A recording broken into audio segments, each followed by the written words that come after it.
ఈ పరకామణి వ్యవహారం ఏంటండి?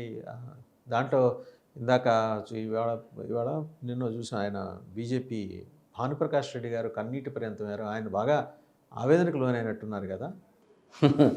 భానుప్రకాష్ రెడ్డి గారి విషయానికొస్తే నిన్న ఏడుస్తున్నది చాలా నవ్వుగా అనిపించింది. అంటే అతను బీజేపీ పక్షాన నిలబడి ఉండి కూటమి ప్రభుత్వంలో మన టీటీడీ తిరుమల తిరుపతి దేవస్థానంలో ఒక బోర్డు మెంబర్గా ఉండి నేను అవినీతిని తిరుమలలో అంతమొందిస్తా అని చెప్పి చాలా ప్రగల్భాలు పలికి ఇప్పుడు ఏం చేశాడండి లాస్ట్కి పరకామణిలో నేను చెప్పినది జరగలేదు, కాకపోతే నన్ను బెదిరింపు చేస్తున్నారు, అంటే రేపు నేను ఉంటాను అన్నట్లు చెప్పారు ఆయన. ఎందుకు ఆయన అంటే ఆయన్ను బెదిరించారంట, అంటే మీడియా మూలకంగా కానీ ప్లస్ మన దీనికి ఫోన్లు చేసి థ్రెట్ కానీ జరిగిందంట ఆయన చెప్పడం. కానీ ఆయన చెప్పడం ఇంత ధైర్యంగా ఒక బీజేపీ పార్టీలో ఉంటూ కూటమిలో ఉంటూ ఇప్పుడు కొలికపూడి గారు బయటకు వచ్చి ఎట్లా చిన్ని పేరు చెప్పారో మీరెందుకు అలా చెప్పలేకపోతున్నారు అని ప్రశ్నిస్తున్న భానుప్రకాష్ రెడ్డి గారిని. మీరు ఊరికే ఏడిచినంత మాత్రాన ఇక్కడ ప్రజలు ఎవరు, ఎందుకంటే మీరు చేసిన అవినీతి, మీరు చేస్తున్నటువంటి అక్కడ తిరుమల తిరుపతి దేవస్థానంలో మీరు చేస్తున్నటువంటి కార్యక్రమాలంతా కూడా అందరికీ తెలిసిండేదే. నవ్విపోతారు భానుప్రకాష్ రెడ్డి గారు. మీ వల్ల కాదా తిరుమల తిరుపతి దేవస్థానంలో వైకుంఠ ఏకాదశి రోజు 8 మంది చనిపోయిండదే only because of Bhanuprakash Reddy అని తెలియజేస్తున్నా. ఎందుకంటే భానుప్రకాష్ రెడ్డి కార్యకర్తలకు కానీ బీజేపీ వాళ్ళకు కానీ టికెట్లు ఇవ్వాలా అన్న ఉద్దేశంతో ఒక 1000 మందికో 2000 మందికో అందరినీ అక్కడ టికెట్ల దగ్గర తీసుకొని వచ్చి పెట్టి బికాజ్ ఆఫ్ భానుప్రకాష్ రెడ్డి గారి ద్వారానే ఈ తొక్కిసలాట జరిగింది అనేది వాస్తవం.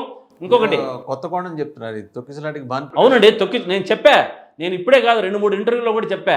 భానుప్రకాష్ రెడ్డి గారు బీజేపీ వాళ్ళ కోసం, పార్టీ కోసం, అనుమాయుల కోసం, అనుంగుల కోసం పార్టీ దానికి వైకుంఠ ఏకాదశి టికెట్లు ఇవ్వాలని చెప్పి లేని దాన్ని అక్కడ పెట్టించి ఆ లైన్లో వాళ్ళందరినీ పెట్టించి ఫస్ట్ టికెట్లు ఇప్పించాలా అన్నది అది అతని అభిప్రాయం.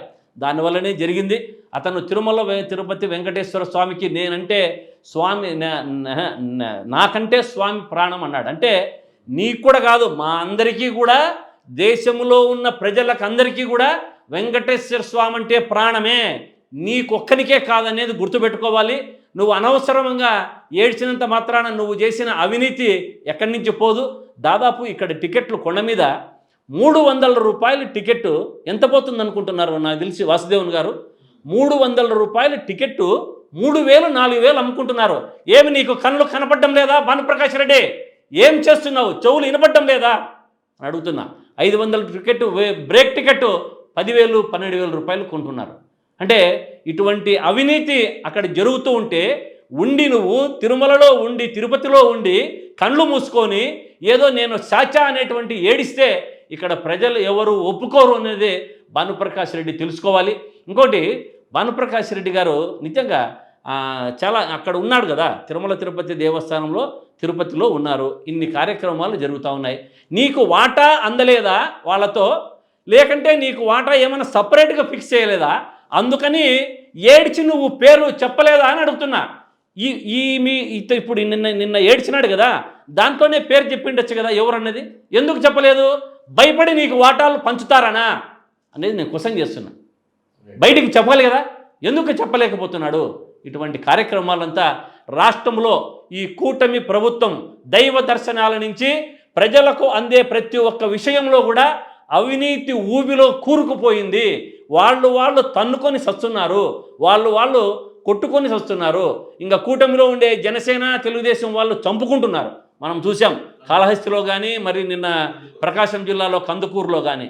కాబట్టి వీరి యొక్క పతనానికి దగ్గరికి నాంది పలికింది, దగ్గరికి వచ్చింది. మిమ్మల్ని ప్రజలు తుంగలో తొక్కేది ఖాయమని చెప్పి కూటమి ప్రభుత్వానికి తెలియజేస్తున్నాను. ఇంకోటండి, ఇప్పుడు లేటెస్ట్గా ఏంటంటే జోగి రమేష్ గారు ఈరోజు కనకదుర్గమ్మ అమ్మవారి ఆలయం దగ్గర చేతిలో దివ్య వెలిగించుకొని ప్రతిజ్ఞ చేశారు. ఏది లిక్కర్ విషయంలో సత్యప్రమాణం చేశారు. ఆయన చేస్తూ ఆయన ఏమన్నారంటే తన ప్రమేయం లేదు ఇందులో అని చెప్తూ ప్రమాణం చేశారు. తన కుటుంబ సభ్యులతో కలిసి ఆయన గుడికి దగ్గరకు వచ్చి చేయడంతో పాటు కల్తీ మద్యం పేరుతో తన హృదయం గాయపరిచారని, తన వ్యక్తిత్వ హననానికి పాల్పడ్డారని ఈయన ఛాలెంజ్ కూడా చేశారు. వసంతకృష్ణ ప్రసాద్ వెళ్ళిందని ఎక్కడికి రమ్మంట ఈయన వెళ్ళారు, కానీ వాళ్ళు ఎందుకు రాలేదండి? అవును, నేను చెప్పేది ఒక్కటే వసుదేవన్ గారు, ఈ కూటమి ప్రభుత్వం వచ్చిన తర్వాత లోకేష్ బాబు గారి రెడ్ బుక్ రాజ్యాంగం ప్రకారం ఎవరెవరైతే వీరి యొక్క చేసే అవినీతిని ఆరోపణలను బయటికి తెలియజేస్తారో ముందుగానే వాళ్ళు రెడ్ బుక్లో రాసి పెట్టుకున్నారు.